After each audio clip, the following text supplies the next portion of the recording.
बोलो हर हर हर महादेव। मेरे चैनल में आप सभी का स्वास्थ्य ठीक होगा इसी कामना से आज दुर्गा मैया के अष्टमी के दिन दुर्गा माँ से प्रार्थना करती हूँ कि सभी उपस्थित लोगों को स्वास्थ्य लाभ दे। हैप्पी दुर्गाष्टमी। आइए अपनी शिव महापुराण के रुद्र संहिता के शिव महात्मा में प्रवेश करते हैं। आप सभी का बहुत बहुत स्वागत है, धन्यवाद है, आभार हूँ मैं आपकी, सदा आभारी रहूँगी कि आप मेरे शिव कथा का प्रतिदिन श्रवण करते हैं, शेयर करते हैं, अपनों को खुद सुनते हैं और दूसरों को भी सुनने के लिए प्रेरित करते हैं। आइए भगवान जी का आवाहन करें।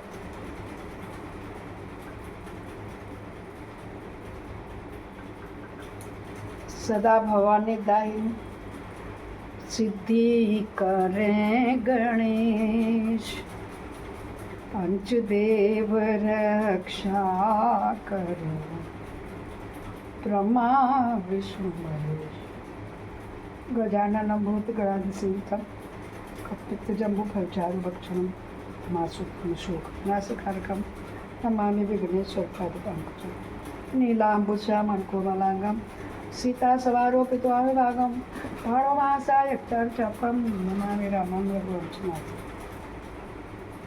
कर्पूरगौरं करुणावतारं संसारसारं भुजगेन्द्रहारं सदा वसन्तं हृदयारविन्दे भवं भवानी श्रीतं नमामि। गुरुर्ब्रह्मा गुरुर्विष्णु गुरुर्देव महेश्वर गुरु साक्षात् परब्रह्म तस्मै श्री गुरुवे नमः। तस्मै श्री गुरुवे नमः। तस्मै श्री गुरुवे नमः। त्वमेव माता च पिता त्वमेव बन्धुश्च सखा त्वमेव विद्या द्रविणं त्वमेव सर्वं मम देवो देव। आनंदी आनंद कर सब संकट दूर, जो सेवक शरण पड़े सदा रहे भरपूर। तुम दाता हम मांगता दिया तुम्हारी खाए, तुम ऐसी जगदाता माता छोड़ और किस दर जाए। सर्वमंगल मांगल्ये शिवे सर्वार्थ साधिके शरण्ये त्र्यंबके गौरी नारायणी नमोस्तुते। सर्वे भवन्तु सुखिनः सर्वे सन्तु निरामयाः सर्वे भद्राणि पश्यन्तु मा कश्चित् दुःखभाग् भवेत् माँ कश्चित् दुःखभाग् भवेत्। बोलो शिरावली मैया अच्चावाली मैया अच्चावाली मैया। कल आप लोगों ने दुर्गाष्टमी मनाई होगी, करा था कन्या पूजन या आज नवमी को कर रहे हैं। अष्टमी नवमी किसी को दिन कर ली जाती है, मगर साथ एक लागू जरूर रखा जाता है। आइए हम रुद्र संहिता के तृतीय खंड पार्वती खंड के 22वें अध्याय में प्रवेश करते हैं। आप सभी को हर हर महादेव, पाप हर कष्ट हर संकष्ट वैसे न भगवान का जय हो। श्री शिव की आराधना के लिए पार्वती जी की दुष्कर तपस्या। नारद जी ने कहा कि बहुत कठिन तपस्या करो तब शंकर देव प्रसन्न हो जाए। ब्रह्मा जी कहते हैं देवर्ष तुम्हारे चले जाने पर प्रफुल्ल चित्त हुई पार्वती ने महादेव जी को तपस्या से ही साध्य माना और तपस्या के लिए मन में निश्चय किया। तब उन्होंने अपने सखी जया और विद्या के द्वारा पिता हिमांचल और माता मैना से आज्ञा मांगी। पिता ने तो स्वीकार कर लिया, परंतु माता मैना ने इसने बस अनेक प्रकार से समझाया। घर से दूर वन में जाकर तप करने से पुत्री को रोका। मैना ने तपस्या के लिए वन में जाने से रोकते हुए और माँ बाहर मत जाऊँगा ऐसा क्यों कहा? ऐसा इसलिए कहा उस समय शिवा का नाम उमा हो गया था। मुने शैलराज की प्यारी पत्नी मैना ने रोकने से शिवा को दुखी हुई जान अपना विचार बदल दिया और पार्वती की तपस्या के लिए जाने की आज्ञा दे दी।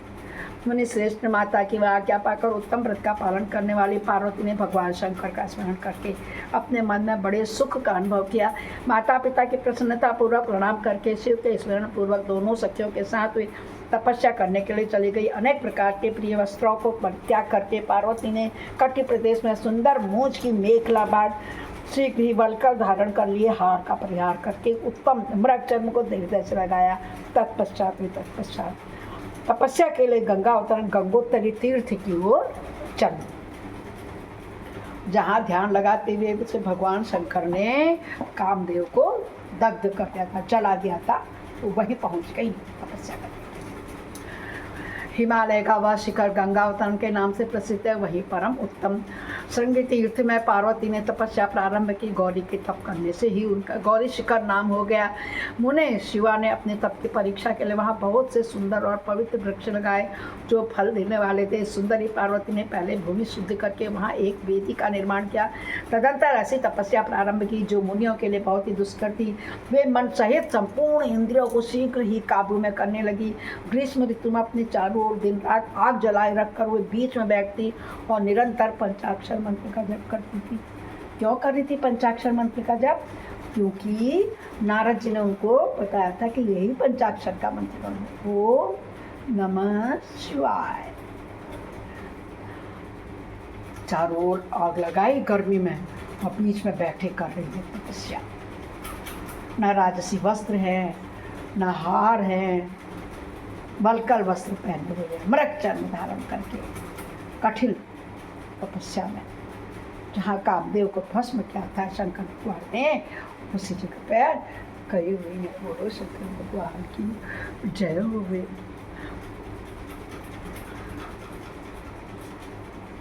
वर्षा ऋतु में वेदी पर सुस्थिर आसन से बैठकर अथवा किसी पत्थर के चट्टान पर आसन लगाकर वे निरंतर वर्षा की जलधारा से भीगती रहती थी। शीतकाल में निराहार रहकर भगवान शंकर के भजन में तत्पर वो सदा शीतल जल के भीतर खड़ी रहती और रात भर बर्फ की चट्टानों पर बैठा करती थी। इस प्रकार तप करती हुई पंचाक्षर मंत्र के जप में संलग्न हो शिवा संपूर्ण मनोवांछित फलों के दाता शिव का ध्यान करती थी। प्रतिदिन अवकाश मिलने पर वे सखियों के साथ अपने लगाए हुए वृक्षों को प्रसन्नतापूर्वक सींचती और वहाँ पधारे हुए अतिथि का आतिथ्य सत्कार भी करती थी। उनने विभिन्न प्रकार के फलों के वृक्ष इसलिए लगाए कि उनके अगर कोई अतिथि आ गए तो उनको क्या खिलाएंगे वो? महलों में तो बहुत सारी चीज़ें थी, तो यहाँ उन पर इसीलिए उनको लगाया तो उनको सींचती थी। शुद्ध चित्त वाली पार्वती ने प्रचंड आधी कड़ाके की सर्दी, अनेक प्रकार की वर्षा तथा दूसरा धूप का भी सेवन किया। उनके ऊपर वहाँ नाना प्रकार के दुख आए, परंतु उन्होंने उन सबको कुछ नहीं गिना। मुने वे केवल शिव में मन में लगा करके ध्यान से स्थिर भाव से खड़ी हो या बैठी रहती थी। उनका पहला वर्ष फलाहार में बीता और दूसरा वर्ष उन्होंने केवल पत्ते चबा कर बिताया। इस तरह तपस्या करती हुई देवी पार्वती ने क्रमशः असंख्य वर्ष बीत गए। तदंतर भगवान की पुत्री शिवा देवी पत्ते खाना भी छोड़कर सर्वथा निराहार रहने लगी। तो भी तपश्चर्या में उनका अनुराग बढ़ता ही गया। हिमाचल पुत्री शिवा ने भोजन के लिए पर्ण का भी परित्याग कर दिया, इसलिए देवताओं ने उनका नाम अपर्णा रख दिया। इसके बाद पार्वती भगवान शिव के स्मरण पूर्वक एक पैर से खड़ी हो पंचाक्षर मंत्र का जप करती हुई बड़ी भारी तपस्या करने लगी। उनके अंग चीर और वलकल से ढके हुए थे। वे मस्तक पर जटाओं का समूह धारण किए रखती थी। इस प्रकार शिव के चिंतन में लगी हुई पार्वती ने अपनी तपस्या के द्वारा मुनियों को भी जीत लिया। कठिन तपस्या मुनि करते थे, उनसे भी ज़्यादा स्वयं करने लगी माँ। उस तपोवन में महेश्वर के चिंतन पूर्वक तपस्या करते हुए काली के 3000 वर्ष पूरे हो गए। 3000। तदंतर जहाँ महादेव जी ने 60,000 वर्षों तक तप किया था, उस स्थान पर क्षण भर ठहरकर शिवा देवी इस प्रकार चिंता करने लगी, क्या महादेव जी इस समय यह नहीं जानते कि मैं उनके लिए नियम पालों में तत्पर हो तपस्या कर रही हूँ? फिर क्या कारण है कि सुदीर्घ काल से तपस्या करने में लगी मुझे सेविका के पास वे अभी तक नहीं आए? अपने मन में सोच रही। तो भोलेनाथ बड़ी जल्दी प्रसन्न हो जाते थे। लोक में, वेद में और मुनियों द्वारा सदा गिरीश को महिमा का गान किया जाता। सब यही कहते कि भगवान शंकर सर्वज्ञ, सर्वात्मा, सर्वसिद्धि, समस्त ऐश्वर्य के दाता, दिव्य शक्ति संपन्न, सबके मनोभावों को समझ लेने वाले भक्तों को उनकी अभीष्ट वस्तु देने वाले और सदा समस्त क्लेशों का निवारण करने वाले हैं। यदि मैं समस्त कामनाओं का परित्याग करके भगवान वृषभध्वज में अनुरक्त हुई हूँ तो कल्याणकारी भगवान शिव यहाँ मुझ पर प्रसन्न क्यों नहीं हो रहे हैं? यदि मैंने नारद तंत्रोक्त शिव पंचाक्षर मंत्र का सदा उत्तम भक्ति भाव से विधि पूर्वक जप किया हो तो भगवान शंकर मुझ पर प्रसन्न हो। यदि मैं सर्वेश्वर शिव की भक्ति से युक्त एवं निर्विकार हूँ तो भगवान शंकर मुझ पर अत्यंत प्रसन्न हो। इस तरह नित्य चिंतन करती हुई जटा वलकल धारिणी निर्विकारा पार्वती मुँह नीचे करके सुदीर्घ काल तक फिर तपस्या में लीन हो गई।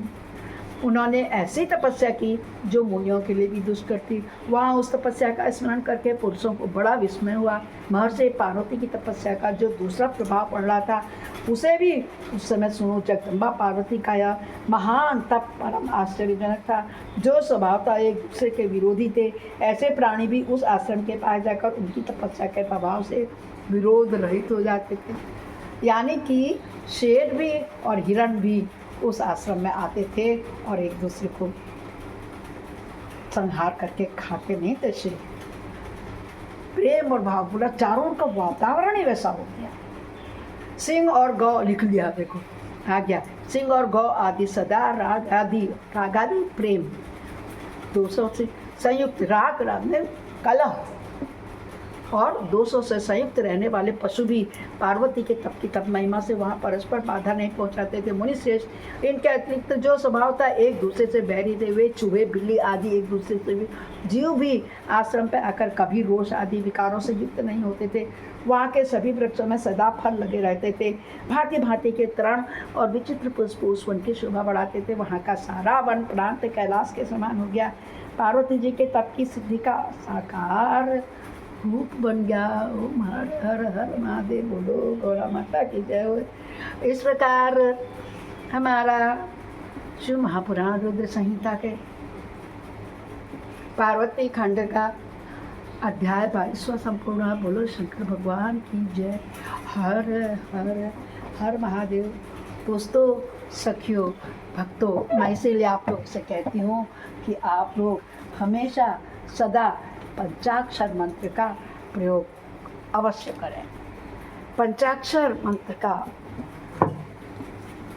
जाप करने से शंकर बहुत ही संतुष्ट हो जाते हैं, बहुत खुश हो जाते हैं। आइए मेरे साथ कीजिए। आज नवमी का उद्यापन आप लोग करेंगे। बहुत बड़े भक्त हैं आप लोग। माता रानी ने आपको शक्ति दी, वही शिव की शिवानी है जिनकी आपने पूजा की।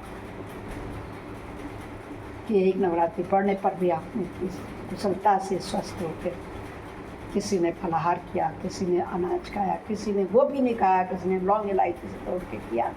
आप सभी को मेरा मातृ शक्ति को शत शत प्रणाम है।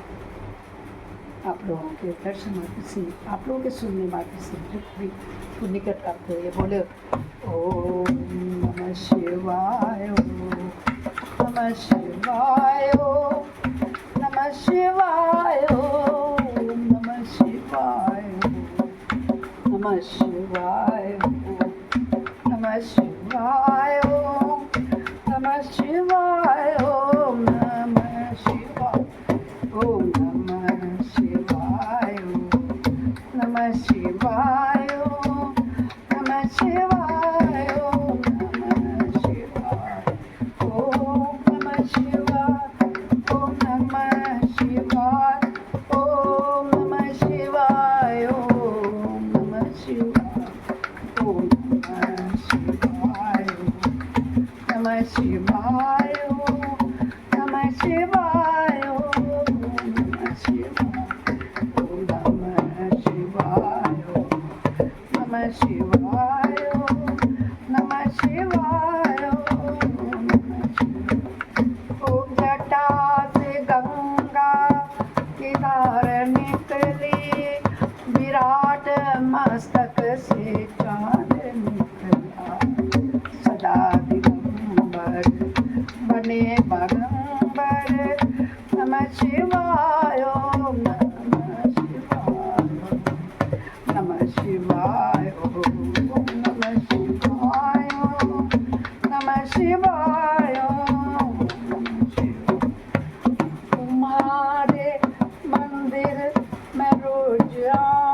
और तुम्हारी महिमा के गीत गाऊं। चढ़ाऊं चंदन तुम्हें मैं विषधर, नमः शिवाय ओम नमः शिवाय।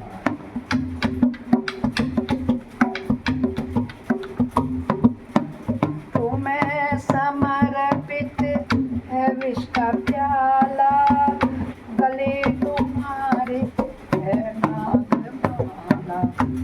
तुम्हें समर्पित है विष का प्याला, गले तुम्हारे है सर्पमाला। दया करोगे दयालु भगवान, नमः शिवाय ओम नमः शिवाय नमः शिवाय नमः शिवाय नमः शिवाय। तुम्हें हमारे हो एक स्वामी, कहाँ छिपे हो भस्म का। तुम्हें हमारे हो एक स्वामी, कहाँ छिपे हो भस्म का। हरो हमारी व्यथा को आकर प्रभु, हरो हमारी व्यथा को आकर, नमः शिवाय नमः शिवाय नमः शिवाय नमः शिवाय। कर्पूरी गौरम करुणावतारम, संसार सारम भुजगेंद्रहारम। आपका वर्ण कैसा है? श्वेत। ठीक है आप लोग। हम लोग कल्पना कर देते हैं कि उनका कृष्ण और राम के जैसे श्याम वर्ण होगा, लेकिन वो तो कपूर के समान सफेद वर्ण वाले हैं। वो अपने बदन में सारे भस्म बपदे लगाए रखते हैं ना, इसलिए वो श्याम वर्ण दिखाई देते हैं। गौरम करुणावतारम, संसार सारम भुजगेंद्रहारम, सदा वसंतम हृदयारविंदम, सदा वसंतम हृदयारविंदम, भवम भवानी श्रीमन्नम। नमः शिवाय नमः शिवाय नमः शिवाय।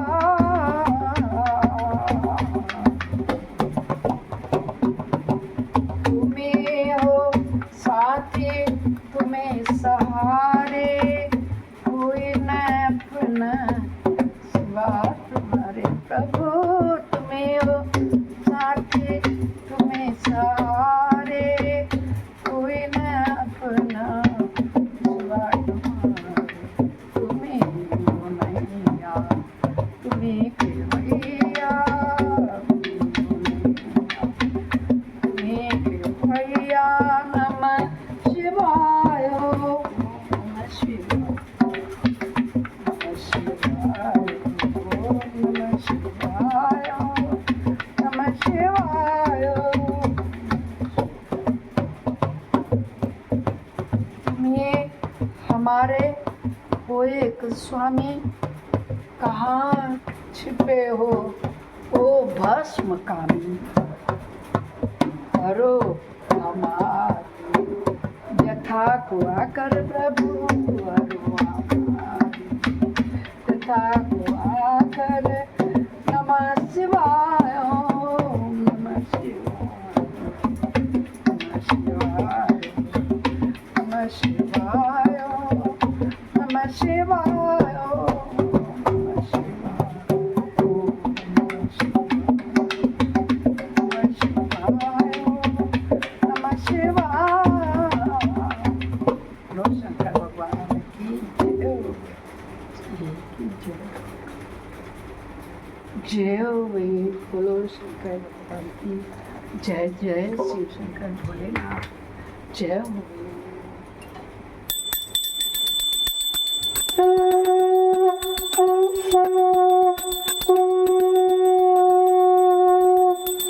अपराध सहस्राणि क्रियन्त्यानि शमया तासामिति मामत्वं क्षम्यस्व परमेश्वर। आह्वानं न जानामि विसर्जनं पूजां च प्रजानामि क्षम्यतां परमेश्वर। मंत्रहीनं क्रियाहीनं भक्तिहीनं सुरेशरे यद पूजित भयाद परिपूर्णं तदस्मै। हे दुर्गा हे शंकर भगवान आपकी जय हो। जिसे श्रवण कर मिट जाती है जन्म जन्म की व्यथा, यही है शिव शंकर कथा, यही है भोले बाबा की कथा, यही शिव शंकर की कथा, यही है भोले बाबा की। भोले शंकर भगवान की जय। कल फिर मिलता है इस समय दोस्तों, तब तक के लिए हर हर महादेव। हैप्पी नवरात्रि का अंतिम दिन नवमी।